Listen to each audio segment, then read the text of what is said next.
Salut les gars, aujourd'hui nouveau concept, les anecdotes vraies ou fausses. Donc tous nos réseaux sociaux sont en description si vous voulez nous suivre en dehors de YouTube. N'hésitez pas à mettre des commentaires, on fera un plaisir de vous répondre. Donc celui qui aura le moins de points, à la fin de la vidéo, il aura un gage. Les gars, là on va choisir qui va raconter son anecdote en premier. Du coup on va le faire à l'aide d'un vote et moi je dis Jean-Michel commence. Moi je suis d'accord pour ça, hein, Jean-Michel. Déjà deux voix contre moi, donc je peux que me voter moi. Hein. Donc on va commencer par moi du coup. Voici mon anecdote. C'est une anecdote, quand j'étais petit, j'étais vraiment un enfant turbulent. Genre je courais partout, à chaque fois, dès que j'étais dehors, je courais, il fallait me tenir par la main, sinon je m'enfuyais, on me perdait. Et un jour, c'est vraiment une anecdote rapide, et un jour, je me baladais en centre-ville avec ma mère, tout allait bien, je marchais. Et ma mère m'a lâché 2 secondes pour regarder un truc sur son téléphone. Et moi, débile comme je suis quand j'étais petit, vraiment à ça de la catastrophe, je cours. Et à un moment, je fais pas attention, je regarde pas où je vais, genre je cours tête baissée. Je cours, je suis sur la route, à 2 secondes de me faire écraser par une voiture, ma mère elle me rattrape. Est-ce que cette anecdote est vraie ou fausse? Ok, donc moi pour cette anecdote, je pense qu'elle est vraie. Pareil, elle est vraie. Ok, je me disais, il y aurait peut-être un petit doute, me voir petit et courir partout. Donc cette anecdote est vraie. Voilà, cette anecdote est vraie. Donc maintenant, j'ai raconté mon anecdote. La prochaine personne qui va raconter l'anecdote, c'est Nicolas. Ok, donc j'ai été choisi pour raconter la prochaine anecdote. Donc c'était en 3e, pendant ma recherche de stage. J'ai eu beaucoup de mal à trouver un stage et suite à ça, mon prof m'avait conseillé une auto-école. Et en gros, j'y suis allé, j'ai été pris. Et au tout début de mon stage, du coup, je faisais du rangement comment on appelle ça? De documents. Genre, je classifiais les documents de ceux qui avaient réussi comment on appelle ça? Le code de la route, ouais. Et ceux qui l'avaient loupé, du coup. Et donc vient au moment où du coup mon maître de stage me dit Nico, est-ce que tu veux passer le code pour tester? Genre comme ça. Du coup moi je savais pas, du coup j'ai dit oui parce que c'était nouveau et puis je voulais savoir est-ce que je pouvais l'avoir ou pas. Du coup je fais mon code de la route et en fait je réussis plutôt pas mal, hein. J'étais à quelques points de l'avoir la première fois. Et je voyais à côté de moi, il y avait des gens qui passaient, du coup, on était dans la même salle. Et je vois, il y en a qui réussissent, d'autres qui loupent. Et moi, du coup, je repasse à chaque fois parce que je peux le faire à l'infini. Et du coup, vient au moment où je réussis. J'ai fait une seule faute. Et du coup, j'ai mon code, entre guillemets. Et il y a quelqu'un qui le loupe. Et en fait... Moi, genre, je me suis foutu de sa gueule, genre. Et après, ça a commencé à monter dans les tours. Et du coup, suite à ça, je me suis fait expulser de mon stage pour provocation envers autrui. Donc là, les gars, est-ce que mon anecdote est vraie ou est-ce qu'elle est fausse? Pour moi l'anecdote est vraie. Pour moi, tout connaissant, c'est possible. Après, il y a un pourcentage de chance, c'est vraiment monté de fou. Non, je pense que c'est vrai. Ok, cette anecdote était vraie. Tu vois? Je suis trop fort. Je suis trop fort. Ok, donc là c'est à moi de choisir qui va raconter sa prochaine anecdote et donc j'ai choisi Raphaël. Ok les gars, j'ai été choisi pour raconter mon anecdote. Du coup, en fait ça s'est passé quand je venais d'arriver en France en fait. Du coup, quand je suis arrivé chez moi, j'ai passé genre 2 semaines chez moi. Et après, j'avais un frère quoi ici déjà. Il avait acheté des faux billets sur AliExpress, enfin des faux billets de 50 euros. Du coup, il l'a mis chez moi. Et il y avait le daron qui l'avait donné de la thune, de l'argent, je sais pas, c'était 200 et quelques euros. Et du coup, mon grand frère alors, il avait les 2 paquets, enfin un des faux et un des vrais. Il avait posé sur l'armoire dans la chambre. Du coup, moi je suis entré dans la chambre, vu qu'il n'était pas à la maison, j'ai pris les 2 paquets, enfin les 4 billets les faux billets de 50 et les vrais. Je suis allé voir le daron avec, vu que moi je connaissais pas trop la monnaie. Et voilà quoi, je suis allé voir le daron, j'ai fait, bah vas-y on va faire un truc. Tu vas choisir c'est quels les vrais. Si tu réussis, tu les prends. Et moi, ce que moi j'aurai en main, je vais les déchirer. Du coup, le daron, il a pris les faux billets justement que j'avais dans la main. Et moi, comme un con, j'avais oublié c'était où les vrais et c'était où les faux. Du coup, j'ai pris les vrais billets de 50, j'ai déchiré. Et après, le daron il s'est rendu compte que c'était des faux quand il a touché. Et du coup, moi, j'avais déjà déchiré les billets en 4. Du coup, comme ça. Et il s'est tourné, il m'a foutu une claque. Il m'a dit, va rester dehors à genoux. Et c'était en hiver, je pense qu'il allait neiger le lendemain. On imagine juste un peu le froid qu'il faisait. Du coup, j'étais dehors avec un t-shirt courte manche, le froid. Bon, du coup, je vais demander à les gars, est-ce que mon anecdote est vraie ou fausse?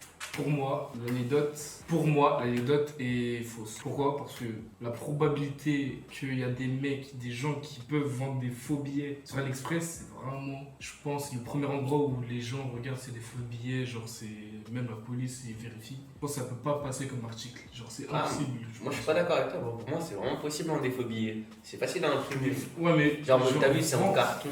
on est même en vente sur AliExpress des faux billets, genre que ce soit des. Peut-être ils disent fake, tu vois. Ouais. Moi je pense pas. Je pense pas. Après ça, c'est de ton point de vue, tu vois. Ouais. Cette anecdote, elle est vraie, mais à moitié. Pour moi, il y a une partie qui est fausse. Je sais pas laquelle, mais pour moi, il y a une partie qui est fausse. En gros, t'as mélangé la vérité et t'as menti en même temps. Du coup, l'anecdote est vraie de A à Z. Pourquoi? Parce que quand je venais d'arriver en France, je connaissais pas trop l'euro. Je connaissais pas la monnaie d'ici, quoi. Et la monnaie d'où j'étais, c'était le franc CFA. Du coup, quand je suis arrivé, il y avait mon frère qui avait acheté des faux billets de 50 euros. Du coup, il voulait pranker son pote avec. Je sais pas si c'était un prank, mais c'était un truc avec son pote. Et du coup, moi j'ai pris. Quand il n'était pas à la maison, il était sorti. J'ai pris, je suis allé faire au daron. Et ça a mal tourné. C'était ma première punition en France. C'est à moi de choisir le prochain qui va raconter son anecdote. Du coup, je choisis Nicolas. Ok, donc là, c'est à moi de raconter mon anecdote. En fait, c'est quand j'étais très jeune, je devais avoir 5-6 ans du coup. Et faut savoir déjà qu'à l'époque, j'étais très turbulent. Genre, je cassais beaucoup, je cassais tout, je faisais beaucoup de bêtises. Et en gros, mon père, il avait refait ma chambre. Et moi, ce que j'avais fait, la peinture était encore toute fraîche, mais vraiment toute fraîche. Genre, elle venait à peine de sécher. Et en gros, moi, j'ai pris un tournevis et j'ai gratté mon mur. Genre, je l'ai vraiment. J'ai fait des dessins, mais avec un tournevis en fait. Du coup, ça s'est ancré dans le mur. Suite à ça, mon père m'a mangé carrément, il m'a tué. Vraiment, il m'a vraiment explosé. Bah, après aussi, c'est normal. Bah oui, c'est normal, bien évidemment. Mais après, je sais pas si c'est beau ou c'est Le faux. mur, il vient d'être fait. Le mur est rayé, t'as vu? Genre. Ensuite, parce que je me suis pas arrêté là dans mon acte héroïque, ma mère était en train de, je crois, repasser le linge. Et moi, comme un petit filou, je suis allé dans la chambre à ma mère et il y avait son téléphone posé justement sur la table de chevet. Et qu'est-ce que je décide de faire? Vu qu'on était encore, comme j'ai dit, en train de rénover la maison, tout ça, j'avais encore le tournevis en main et j'ai explosé le téléphone à ma mère à coup de tournevis. Voilà les gars, c'était mon anecdote. Est-ce qu'elle est vraie ou est-ce qu'elle est fausse? Pour moi, ton anecdote, elle est vraie. Ça, je n'en doute pas, c'est vrai. Et voilà ce genre de truc qui arrive deux fois. Moi, j'ai des petits frères, donc je sais. Parce que moi, j'ai des frères. Genre, tu n'écris pas sur le mur. T'as envie de le frapper, mais vraiment Mais l'arracher le crâne, mais c'est pas possible. Moi, je dis c'est vrai. Et du coup, toi, Jean-Michel, Franchement, je vais pas vous mentir, je sais pas. Là, je cherche des parts de vérité, des parts de trucs faux. Je vais quand même dire.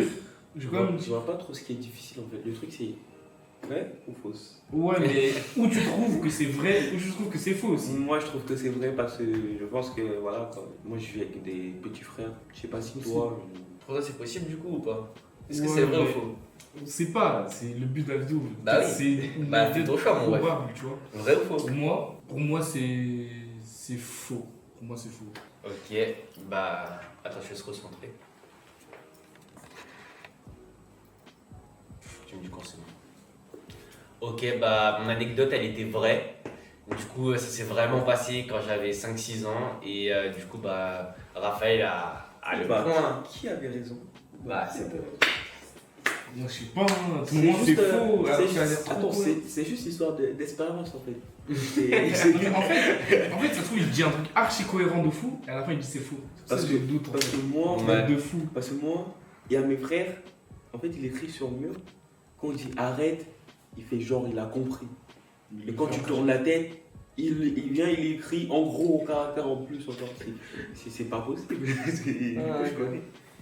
Ok, donc là, c'est à moi de choisir qui est la prochaine personne à raconter son anecdote. Donc, je vais choisir Jean-Michel parce que ça fait très longtemps que toi t'es pas allé.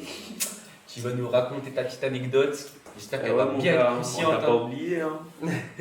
Donc, je vais raconter une anecdote avec devinez si elle est vraie ou fausse. C'était encore une fois quand j'étais petit, j'étais à Madagascar. Cette fois, c'était pas en ville, mais c'était à la campagne. Voilà, avec mon grand-père et tout ça. Et il y avait mon cousin, mon tonton.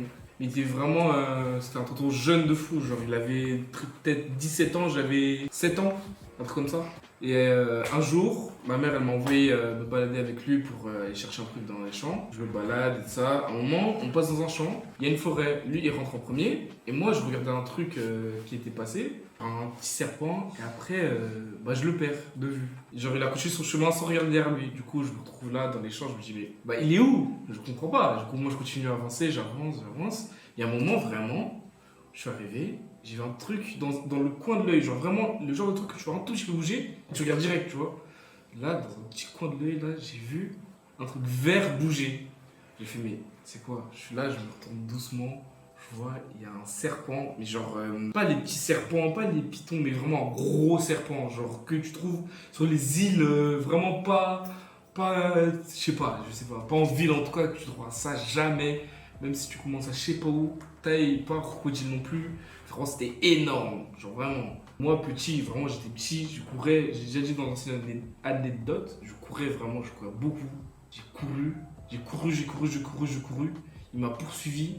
Genre, il y a un moment, j'ai failli tomber. J'ai eu, genre, je pense que c'est forcément déjà arrivé à des gens, genre, quand tu vis un truc stressant de fou, t'as un flash dans ta tête, tu te dis, putain, ce que j'ai fait dans ma vie, j'ai pas pu le faire.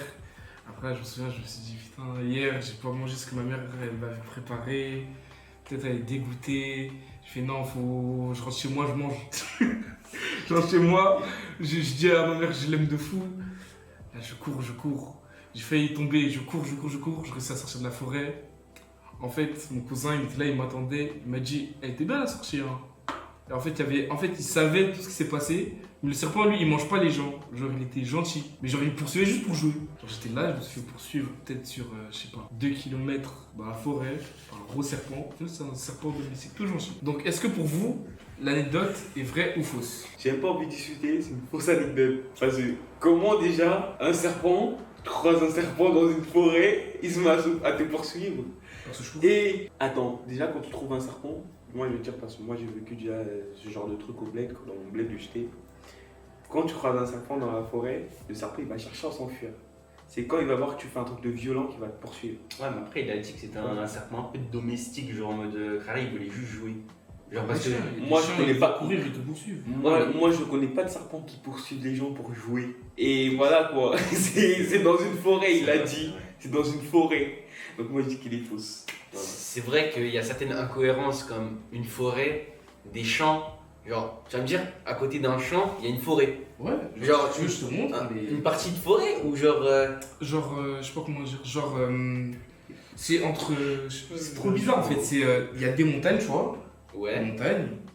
Entre, il y a des chemins de champs, tu vois. Et au milieu, on va dire, c'est vraiment le plus bas, tu vois. Genre, c'est des montagnes. Ouais, c'est en pente. Le plus bas, c'est les villages, des trucs comme ça, tu vois. Genre, Ok. faut s'imaginer ça vraiment grand. D'accord. Et les forêts, c'est Et la montagne. aussi Les champs, c'est les pieds de la montagne. Et plus bas, c'est la ville. Enfin, la ville. Ok. L'exaltation. Et puis encore une fois, ouais, une autre incohérence, c'est un serpent. Même si ça a été domestiqué, tu m'as dit, tu savais pas qu'il était là. Du coup, le serpent ne te connaît pas, toi. Et quand souvent, même un animal, quand il voit un inconnu, il va soit fuir, soit grogner, tu vois. Ouais. Genre soit t'attaquer, Oui. ou chercher à fuir, vu qu'un serpent, c'est... Voilà, ça préfère fuir, je pense qu'on savoir quelque chose de grand, de balèze, un humain, quoi. Ok, donc l'anecdote fait chose. Moi je me dis aussi que comment ton frère il a su que il s'est déroulé des trucs. Comment ton tonton il a su que il s'est déroulé quelque chose avec un serpent, pourtant il n'était pas là. Il t'est placé loin et après quand tu es arrivé. C'était prévu, j'ai dit c'était prévu. Ah, c'était prévu. Genre, j'ai dit à la sortie, il y avait ma mère et mon tonton. Ah, je croyais que c'est Non, Hier, j'avais pareil. Attends, c'était prévu que tu rencontres le serpent en fait. Ouais. Non, c'est encore plus incohérent, C'est c'est encore faux. plus C'est faux. faux, c'est faux. Le chemin. Allez, C'est encore trop ton fort. En fait. anecdote, elle est fausse. Elle est fausse. Bon, là, voilà, on a fait des anecdotes et voilà, il se trouve qu'on est à égalité. Tout le monde, enfin, à 3, on est à égalité. Bah, du coup, pour conclure le truc, on va faire, enfin, le caméraman, il va nous raconter une anecdote. Ok, les gars, l'anecdote, c'était quand j'avais, je sais pas, je devais être en CM1, CM2, donc genre 19 ans, genre 10 ou 9 ans, je sais pas. Et en gros, on venait de déménager. Ça veut dire, bam, on fait les travaux et tout, on fait la peinture dans les chambres et tout. Et dans le salon, on devait mettre du papier peint, tu vois. On met le papier peint et tout. 1 mois, 2 mois, 3 mois, ça se passe. Et comment dire, en fait, ma mère, elle faisait le repassage. Et moi, en fait, je voulais faire aussi le repassage. Je me suis dit, vas-y, il y a de la vapeur qui sort, c'est cool, tu vois. Ça a l'air stylé. Je prends le fer à repasser, genre je fais 2-3 affaires. Et ma mère, elle part dans la cuisine. Et là, je me dis, tiens, je peux faire quoi avec ça? Il y a de la vapeur qui sort et tout, ça, c'est stylé. Donc, faut savoir, sur les murs du salon, il y avait du papier peint. Ouais, du coup, que tu t'avais mis il y a pas longtemps. Et genre, avec le fer à repasser, je prends le fer à repasser et je mets plein de vapeur sur le comment ça s'appelle, sur le papier peint. Ah, mais du coup, ça le décolle. Ouais, et en 5 minutes, genre, ça a décollé tout le mur. En 5 minutes, ça a vraiment décollé tout le mur. Et genre, ma mère, elle était encore dans la cuisine. Ça veut dire, elle avait pas vu. Et moi, je décide de faire quoi? J'appuie sur le mur avec le fer à repasser. Et faut savoir que le fer à repasser, c'est hyper chaud. Bah oui. Et là, ça laisse une trace, mais cramée, une trace de fer à repasser. Directement, du coup, sur Ouais. le mur, là, il y a plus de papier peint Et pour genre, protéger. après, je repose. Je vais m'enfuir dans ma chambre, je me cache sous mon lit. Je sais, vraiment, je sais pas ce que je fais, mais je me cache. Et du coup, je me fais engueuler, je me fais détruire. Du coup, les gars, mon anecdote est-elle vraie ou fausse? Ok, donc pour moi, cette anecdote est fausse, car à un moment, t'as beaucoup bégayé sur je me suis caché, je sais pas, j'ai fait quoi. Du coup, pour moi, à ce moment-là, ça m'a mis vers la possibilité que cette anecdote était fausse. Ok. Franchement, j'hésite trop en fait. Moi, je me dis que cette anecdote est vraie. Pourquoi? Parce que ça peut arriver, quoi. Que. Enfin, t'es encore petit, tu sais pas que si tu mets ça sur un truc, ça va tomber. Bah, je me dis, c'est vrai. Après, pour moi, à 9-10 ans, en mode, je sais pas, pour moi, t'es assez grand, tu vas pas te dire, vas-y, je vais mettre de la vapeur sur mon truc. Genre, tu fais ça, t'as vu, à Après, moi, c'était la première fois que j'utilisais ça. Ça veut dire. Ouais, voilà. je l'ai découvert. Ouais, ce voilà. truc. C'était vraiment la première fois. Et voilà. Moi, ça change pas mon avis, c'est faux, sûr. Ok, donc toi, Raphaël, c'est vrai, tu penses? Nicolas, tu penses que c'est faux? Ouais. Et moi, Et- je pense, et en Jean-Michel soi, hein, c'est vrai, c'est possible de fou parce que j'ai pas d'anecdote avec les fers à repasser, mais pour moi, vraiment, quand j'étais petit, peut-être, j'étais vraiment au collège aussi, hein, 10 ans et quelques. Moi. Ah, mais. 10 ans et quelques, moi, vraiment, je savais c'était quoi un fer à repasser, mais comme un handicapé, je mettais ma main dessus, je me cramais la main. Vraiment, c'était chaud, En mais fait, pas à quand ce t'étais point-là, petit, tu vois. t'étais. Ouais, j'étais bête. Et en fait, c'est comme lui, genre, ça vient Ouais, pas dès que tu fais découvres, ça quoi. et tu connais pas. Donc je pense que c'est vrai. Je pense que c'est vrai. Moi, ma première fois que j'ai touché un fer à repasser, je voulais faire comme ma daronne. Du coup, j'ai cramé tous les vêtements. Du coup, Ah ouais, t'as vu trop fort, ok. Ouais. Ok, les gars. Du coup, cette anecdote est vraie. Comment ça Mais du coup, on reste à égalité. Non, lui, il Non. a grave, il a dit faux. Moi, du coup, j'ai un gage. Du coup, les gars, comme mon anecdote, elle est vraie, Raphaël, il a 3 points et Jean-Michel aussi. Et du coup, c'est Nicolas qui a 2 points. Du coup, c'est Nicolas qui aura un gage. Et donc là, Raphaël et Jean-Michel, ils vont décider ça va être quoi le gage. Alors les gars, avec JM, on s'est mis d'accord sur le gage que Nicolas il allait faire. Alors il va faire de la danse, Renoir sans eau, Logobi. Allez les gars, c'est parti. JRD Production. La pignouf. Hier soir j'ai pratiqué la pignouf, c'était trop cool. C'était trop cool. À force de souquer ma banane, y'a mon lait qui coule. Ma mère a mis un contrôle parental, ça casse les couilles. Ça casse les couilles. Quand je touche le bout de mon zizi, ça chatouille. Ça chatouille. Parfois je me dis que c'est abusé, mais je peux. Ok les gars, la vidéo est terminée, j'espère qu'elle vous aura plu. Si vous voulez nous suivre en dehors de YouTube, tous nos réseaux sont en description. N'hésitez pas à aller vous abonner, activer la cloche et mettre un pouce bleu. Et vous pouvez aussi nous le mettre en commentaire si vous avez aimé la vidéo, si vous avez des questions. Et on se retrouve pour une prochaine fois.